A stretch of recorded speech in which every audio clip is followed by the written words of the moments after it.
लखनऊ में Bhajpa core group की बैठक जारी है और जेपी नड्डा की अध्यक्षता में कोर ग्रुप की बैठक हो रही है। भाजपा मुख्यालय में हो रही कोर ग्रुप की बैठक। भाजपा की हारी हुई सीट की सीटवार समीक्षा होगी। प्रधानमंत्री, गृह मंत्री के आगामी कार्यक्रमों को लेकर रूपरेखा बनाई जाएगी। रैलियों के कार्यक्रम को अंतिम रूप दिया जाएगा और सहयोगी दलों को कितनी सीट दी जाएगी, इस पर भी चर्चा की जाएगी। तो महत्वपूर्ण बैठक है। प्रत्याशियों को लेकर चर्चा होगी। पश्चिमी यूपी के बदले माहौल पर भी चर्चा होगी। यूपी सरकार के हर मंत्री को जिम्मेदारी तय करने पर बैठक में फैसला होगा। केंद्रीय नेतृत्व यूपी में कब से कैंप करेगा, इस पर भी चर्चा होगी। यानी कि बहुत बड़ी बैठक है ये और कई महत्वपूर्ण निर्णय इस मीटिंग में लिए जाने हैं, कोर ग्रुप की बैठक में लिए जाने। अनुभव हमारे साथ जुड़ गए हैं। अनुभव, ये बहुत बड़ी बैठक है और क्या क्या इसमें महत्वपूर्ण फैसले संगठन को लेकर हो सकते हैं? हालांकि तमाम ऐसी चीजें होंगी जो गोपनीय होंगी संगठन के लिहाज से, लेकिन फिर भी क्या जानकारी मिल रही है? देखिए, बिल्कुल बीजेपी मुख्यालय पर यह बैठक चल रही है और वो जो सामने आपको कक्ष दिख रहा है, मीटिंग हॉल जो है, वहीं पर यह बैठक चल रही है। पार्टी के राष्ट्रीय अध्यक्ष जेपी नड्डा गोरखपुर से सीधे लखनऊ पहुंचे, यहीं पर बैठक रखी गई है। देखिए, कोर ग्रुप जो है बीजेपी का, अगर हम कहें उत्तर प्रदेश के लिहाज से, कुल 7 सदस्य हैं। मुख्यमंत्री योगी आदित्यनाथ हैं, दोनों जो डिप्टी सीएम हैं केशव प्रसाद मौर्य, दिनेश शर्मा वो हैं, प्रदेश अध्यक्ष स्वतंत्र देव सिंह हैं, महामंत्री संगठन सुनील बंसल हैं, प्रदेश प्रभारी राधा मोहन सिंह हैं और यूपी चुनाव प्रभारी धर्मेंद्र प्रधान। ये इस कोर टीम का हिस्सा है, कोर ग्रुप का हिस्सा है। वो सभी लोग वो जो मीटिंग हॉल है वहीं पर मौजूद हैं और बीएल संतोष जो राष्ट्रीय महासचिव संगठन है वो पहुंचे और धर्मेंद्र प्रधान वो एक गाड़ी से ही यहाँ पहुंचे।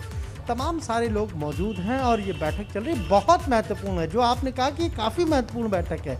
इसलिए महत्वपूर्ण है कि अब चुनाव के लिए बहुत कम दिन बचे हैं। पार्टी को अपनी आगामी जो रणनीति है, किस तरीके से, एक तो सीट शेयरिंग होगी, क्योंकि जो सहयोगी दल हैं, चाहे अपना दल की बात कर ले, निषाद पार्टी की बात कर ले, वो लगातार कह रहे हैं कि हम इतनी सीटों पर चुनाव लड़ेंगे। वो अपना दावा कर रहे हैं। आज संजय निषाद ने गोरखपुर में मुलाकात भी की राष्ट्रीय अध्यक्ष जेपी नड्डा से, तो उनको कितनी सीटें देनी है, किस तरीके से, कौन कौन सी ऐसी सीटें हैं वहाँ पर उनको दिया जाए, किसको कितनी सीट दी जाए। दूसरा, 2017 में लगभग 80 ऐसी सीटें थी जो बीजेपी नहीं जीत पाई थी, उसको लेकर बीजेपी ने एक अलग रणनीति बनाई है। उसका क्या फीडबैक है, उस पर भी जो, अगर हम कहें, राष्ट्रीय अध्यक्ष जेपी नड्डा है वो बातचीत कर रहे हैं, समीक्षा कर रहे हैं कि आखिर उन सीटों के लिए क्या रणनीति रहेगी।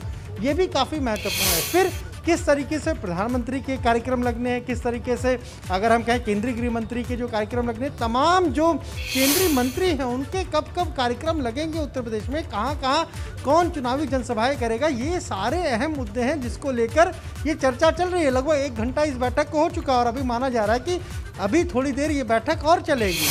कल राष्ट्रीय अध्यक्ष को कानपुर जाना है और वहाँ पर भी वो बूथ अध्यक्षों का जो सम्मेलन उसको संबोधित करेंगे।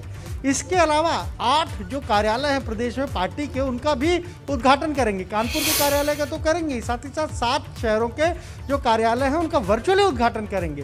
तो लगातार देखिए, बीजेपी अब 2022 के चुनाव को लेकर पूरी उसने अपनी ताकत झोंकी हुई है।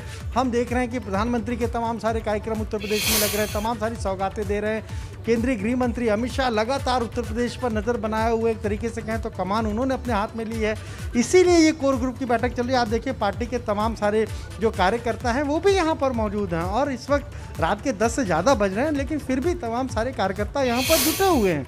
माना जा रहा है कि आज बहुत सारी चीज़ें जो है वो फाइनल हो सकती हैं, यानी फाइनलाइज करने के लिए ही ये बैठक चल रही है। और इसमें जो किस तरीके से सहयोगी दल के लोग भी यहाँ पर मौजूद हैं, जिस तरीके से एकलव्य समाज पार्टी जिसने अभी हाल ही में किया है, बिल्कुल ये महत्वपूर्ण बात आप कह रहे हैं अनुभव कि तो जब सहयोगी जो दल हैं वो भी मौजूद हैं, इसका मतलब क्या, इन चीजों पर भी आज फैसला ये बन सकता है कि किस सहयोगी दल को कितनी सीटें दी जाएंगी और जो टिकटार्थी हैं फिर उनका भी ब्लड प्रेशर बढ़ा हुआ होगा आज।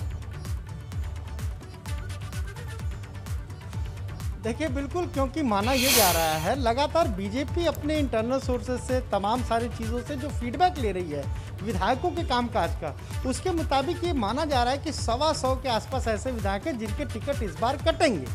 उस पर भी लगातार मंथन चल रहा है, लगातार बातचीत चल रही है। हो सकता है कि फीडबैक उस पर भी लिया जाए, क्योंकि हमें यहाँ पर जो एमएलसी हैं और प्रदेश उपाध्यक्ष बनाए गए अरविंद शर्मा, वो भी आए थे बैठक से थोड़ी देर पहले, उनके हाथ में कुछ कागज भी थे। तो जाहिर सी बात है वो लगातार पूर्वांचल के ज़िलों का दौरा कर रहे हैं, फीडबैक ले रहे हैं, फिर पश्चिम में भी वो जाते हैं, वहाँ पर भी फीडबैक लेते हैं।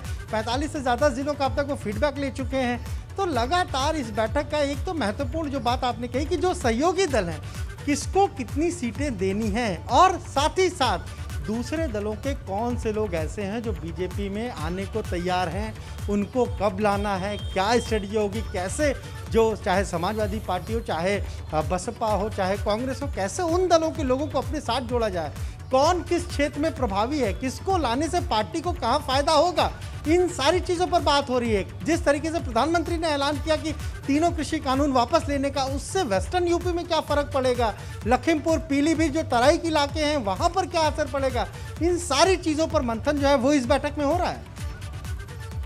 बिल्कुल शुक्रिया अनुभव। इस बैठक पर नजरें बनाए रखिएगा, फिर से आपके पास आएंगे, अपडेट्स लेंगे। तो